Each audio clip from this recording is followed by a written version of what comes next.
Now this one's pretty close. Darn, it's not the right size.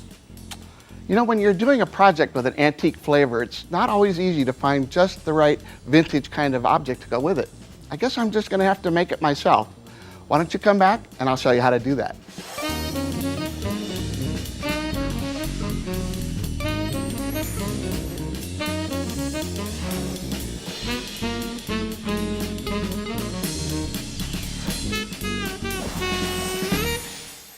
Hi, I'm Michael from Michael Strong Rubber Stamps, and today I want to show you this great vintage card. What we did was we threw a party for a great aunt. We wanted kind of an antique look. So as you see here, we have this little picture at the top. It reminds me of kind of a tintype, if you know what that is, like pictures from the 19th century. To begin with, I started with something called ultra thin shrink plastic, and I got it from Stamping Details. It's a store in my local area, and it's a terrific store. They have everything you could ever want for any kind of art project. And you can see that it's very thin. It's just like paper. What I did was I scanned the old picture and printed the picture, I got a couple of them actually, onto the sheet. We're going to shrink this down, so I cut that in half. Now I put the picture in this little box because when you're heating shrink plastic, it tends to fly around, and this is going to help corral it a little bit. So I've got the picture in the box. I'm going to turn on my heat tool. Well, this is the fun part. If you've never used shrink plastic before, it really looks like, wait a minute, I've ruined it, but really you haven't.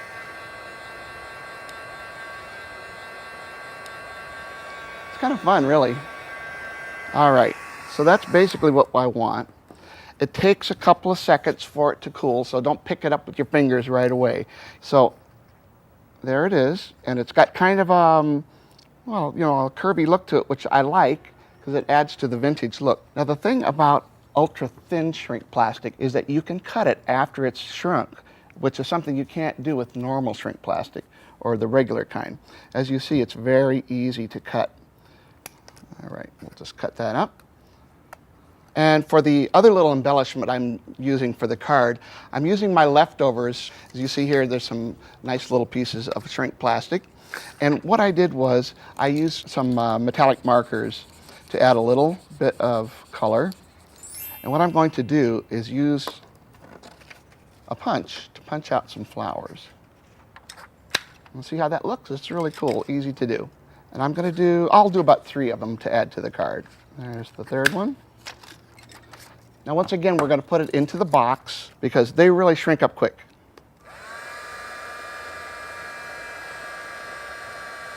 See, the box comes in handy there. All right, now we've got 3 little flowers. We're going to add that to the little tintype that we made.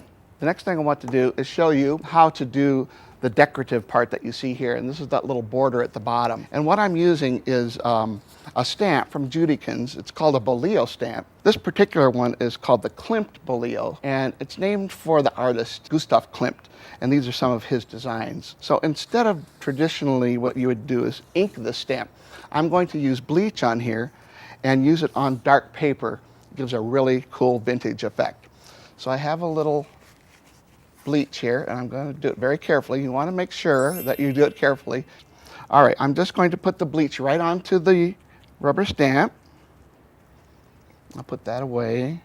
Now watch what happens. I'm going to stamp it on the black paper. Then I'm going to use my heat tool again to give it a little bit of help to dry. I like it because you get 4 designs on one stamp, which is terrific. Some of you might be concerned about using bleach on this, so I'm just using a stamp cleaner. Just rub it right on the surface that you bleached and blot it up. All right. All right, now this is a piece that I cut off with my paper trimmer from that piece that I just did. And then the next thing I want to show you involves a little bit more bleaching too. And what I'm making this time is a little sleeve for a little scroll of information that's going to be included in the card. So what I'm going to do is take this little piece of black paper and I'm going to stamp on it with the bleach just like I did before. This time I'm using the woodcut stamp, and it has some very beautiful woodcut-like images. So I wanted a bit of a different look on this one. So again with the bleach, I'm going to dab the bleach on, stamp it on the fold, and press. Okay, so here is our sleeve. So what I want to do is close the top of this to form the sleeve. Just using a little double-sided tape, put at the top. Now we'll kind of plump up this bottom part here a little bit. All right, here's the little sleeve that I made, and we're going to put a little scroll of information on the inside. And this is just a little poem that's going to go. And you'll notice that I kind of distressed it a little bit with some ink, and I used a decal edge scissors on the sides, and I also used a little more bleach on there. So what I'm going to do is roll that right up and insert it into the sleeve. And then later, I'll add a little ribbon detail. You'll see that on the final piece. And you'll notice that I have quite a bit of dark on this card, and I want it to brighten it up some. So I'm adding these decorative metal corners. I'm using this metal setting tool that I got at Stamping Details. You just insert them, and I'm going to put them into the metal setting tool here. Make sure you got it just right, and press. You see how cool that looks. We'll do one more, and press. And that gives it a nice extra bright look. All right, so the next step is to add our little vintage picture to the back, a little double-sided tape, and it fits right underneath those little metal decorative pieces. All right, so one more thing on here to give it a little bit livelier look. We're going to add a little fiber to it, and I'm putting another piece of double-sided tape on the back, and then we're wrapping this funky yarn around like this. It's going to give it more life. All right, we'll cut away the extra. All right, the last thing to do is start to assemble the card. The base of the card is just a piece of black paper that I have like this, and I found a really terrific vintage paper that goes with the whole theme here. I just love that scratchy look. So we'll add a little tape to the back of that. All right, there's the art piece. And here's that beautiful border using the Judikins Bolio stamp. Okay, one final embellishment, some of those little flowers that we made earlier. So we're just going to glue them in place, kind of randomly. This is what I like. And just lay them onto the glue, let them dry. Now the inside, I always put a little piece of lighter colored paper so that you can write a message if you want to. But what often happens with my cards, unfortunately, I put a lot on the front and they become kind of front heavy. So something I like to do is to add a little piece of cardboard underneath, and that acts as a counterweight. So when this stands up, it won't fall over. Now let me show you what else I did with the ultra thin shrink plastic.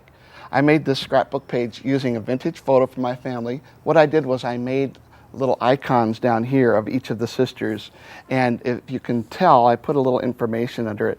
One of the things that was kind of interesting about Glenda is she was only 3 pounds when she was born, and since she was on the farm, they had to put her in the chicken incubator. Now I had this page just about completed when my wife said, well, you've got to put a sunflower on there because it's from Kansas and it's the state flower. So I'm going to show you how to do that. I have 3 pieces of lightweight cardstock, and this is just yellow cardstock, and what I did was I folded it in quarters.